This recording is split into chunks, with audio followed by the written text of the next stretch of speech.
अपनी पत्नी को दानव के चंगुल से छुड़ाने गए लखन को दैत्य दंभिकासुर छल कपट से झूठ बोलकर पत्थर का बना देता है। लखन के पत्थर बनते ही दैत्य दंभिकासुर जोर जोर से शैतानी हंसी हंसता है। बड़ा आया था मेरी गुत्थियों को सुलझाने वाला। उसकी भयावह हंसी से पूरी घाटी गूंज उठती है।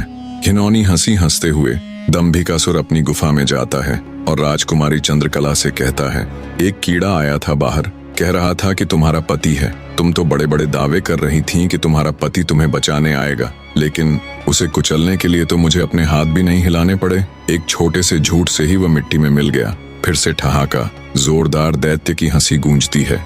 दंभिकासुर की बात सुनकर राजकुमारी चंद्रकला एकदम सन्न रह जाती है, मानो उसके शरीर से प्राण ही निकल गए हों। कुछ देर बाद जब उसे थोड़ा होश आया तो वह रोते हुए गिड़गिड़ाने लगी, दुष्ट दानव, तूने मेरे पति के साथ क्या किया? ऐसा नहीं हो सकता, मेरा पति नहीं मर सकता।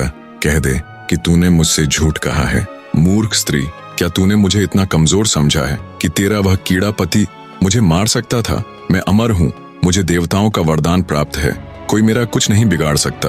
अब तो तेरा पति भी नहीं रहा, अब मेरी बात मान ले। बेचारी राजकुमारी कुछ जवाब दिए बिना जमीन पर गिर पड़ी। उसकी आंखों से आंसू लगातार बह रहे थे। उधर जब कई दिनों तक लखन घर नहीं लौटा तो उसके परिवार वाले अत्यंत चिंतित हो उठे। उसकी माँ और भाभी का रो रो कर बुरा हाल था। लखन का बड़ा भाई महेंद्र भी गहरी चिंता में था। आखिरकार कोई उपाय न देख महेंद्र ने खुद अपने छोटे भाई लखन को ढूंढने का निश्चय किया। माता और पत्नी से आज्ञा लेकर वह घर से निकल पड़ा। महेंद्र जंगल में भटकते हुए एक साधु की कुटिया पर जा पहुंचा। उसने महात्मा जी को प्रणाम किया और थोड़ी देर सुस्ताने के लिए कुटिया के बाहर बैठ गया। महेंद्र को देख साधु ने पूछा, हे वत्स, तुम इस निर्जन जंगल में क्यों भटक रहे हो? महेंद्र ने साधु को पूरा वृत्तांत सुनाया।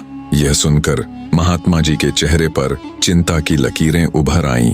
उन्हें विचार मग्न देखकर महेंद्र ने पूछा, हे महाराज, मेरी बात सुनकर आप किस सोच में पड़ गए? मैं आपके चेहरे पर साफ चिंता देख सकता हूँ, इसका क्या कारण है? गंभीर और रहस्यमय स्वर में साधु बोले, वत्स, मैं तेरे भाई लखन को जानता हूँ। वह भी मेरे पास आया था और उसने मुझे बताया था कि कैसे वह राक्षस उसकी पत्नी को उठा ले गया। यह सुनकर महेंद्र स्तब्ध रह गया। उसकी आंखों में आश्चर्य और चिंता के भाव थे। महेंद्र बेचैनी से पूछता है, तो महाराज, मेरा अनुज कहाँ है? वह ठीक तो है? वह घर क्यों नहीं लौटा? कृपया जल्दी बताइए, मुझसे अब और इंतजार नहीं हो रहा।